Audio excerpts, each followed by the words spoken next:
আসসালামু আলাইকুম। রাজনীতির মাঠে একের পর এক আমরা ম্যাজিক দেখছি, আর এই ম্যাজিককে আরো কয়েক গুণ বাড়িয়ে দেওয়ার জন্য ডাকসুর সাবেক ভিপি নুরুল হক নূর তিনি এক ঘটনা ঘটাইতে যাচ্ছেন। দর্শক, আজকে আলোচনার মধ্যে আছে যে আগামী 28শে ফেব্রুয়ারি যে রাজনৈতিক দলটির আত্মপ্রকাশ ঘটবে সেখানে ভিপি নূরের ভূমিকাটা আসলে কি।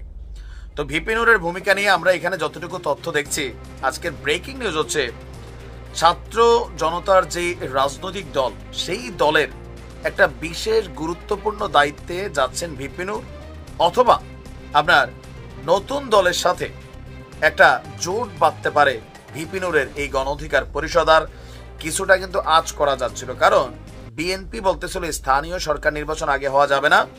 ভিপি নূর এবং ছাত্ররা বলছিল স্থানীয় সরকার নির্বাচন আগামী 2 থেকে 3 মাসের মধ্যেই হতে পারে বা হতে যাচ্ছে, বা তারা দাবি তুলেছেন।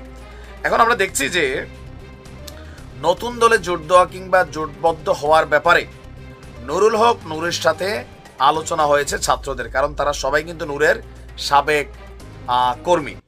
কিন্তু এখন পর্যন্ত ফাইনালি আমরা আসলে তথ্য পাচ্ছি না। আর গণমাধ্যমগুলো বলছে যে নুরুল হক নূর ছাত্রদের নতুন দলে আসতে চায়। এটার মেইন কারণ হচ্ছে কি, অন্য দলগুলোতে নূরের ভাত নাই, কারণ নূর একসময় ছাত্রলীগ ছিল, আবার এখন গণ অধিকার পরিষদ হয়েছে, কতদিন বিএনপি রে ভাইজা খাইছে, আবার এখন বিএনপি থেকে আউট হয়েছে, কতদিন শিবিরে ভাইজা খাইছে। তার এই দলটা তারা সব দলের সাথে লেয়াজু মেনটেন করতো, অনেকটা জামাতপন্থী টাইপের। আবার এখন তাদের মধ্যে আবার একটা বিভাজন হয়েছে। সো বড় কোনো দলে গেলে ভিপি নুরুল হক নূরের যে টিম মেম্বাররা আছে, হয়তো নুরু একটা ভালো পজিশন পাবে, বাকিরা পাবে না। কিন্তু বৈষম্য বিরোধীতে গেলে তারা হয়তো অনেকেই ভালো একটা অবস্থান পাবে, অথবা জোটবদ্ধ হইলে। এখন বলা হচ্ছে যে দলের শীর্ষ 2 পদের একটি পদে আসতে চায় ভিপি নূর।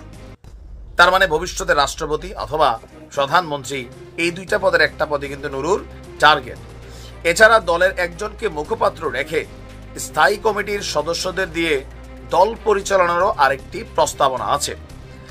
আর সূত্র বলছে গেল কয়েকদিন যাবৎ নাগরিক কমিটির শীর্ষ নেতাদের সাথে দফায় দফায় বিভিন্ন রেস্তোরাঁয় গোপন বৈঠক করেছে ভিপি নূর। সেখানে নানান বিষয়ে আলোচনা হয়েছে, তবে সিদ্ধান্ত এখনো চূড়ান্ত হয়নি, কারণ দলটির সদস্য সচিব পদ ঘিরে আভ্যন্তরীণ দ্বন্দ্ব, বিশেষ করে সাবেক শিবির নেতাদের সঙ্গে দূরত্ব সৃষ্টি হওয়ার কারণে এই আলোচনা আরো ডালপালা মেখেছে।